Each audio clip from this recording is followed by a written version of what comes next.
This is a circumferential abdominoplasty that was staged. We initially did the front, and then we came back and did the back and sides. It was done with VASER liposuction and diastasis recti repair. Prior to seeking abdominoplasty, the patient underwent liposuction of the abdomen and outer thighs by another surgeon. Although she was satisfied with the liposuction result, she experienced residual loose skin, which caused functional issues and discomfort, prompting her to seek surgical treatment. On my examination, I found that the patient had a significant loose skin in the anterior abdomen and back and thigh area. 4 centimeters diastasis recti was noticed on examination, primarily in the lower abdomen.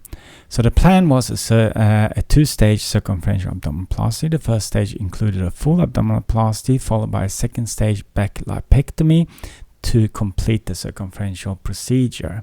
The operations that I performed was, in the initial one, was a full abdominoplasty with VASER liposuction. We repaired the diastasis recti, which was 4 centimeters in total. Subsequently, about 6 months later, we did a back lipectomy.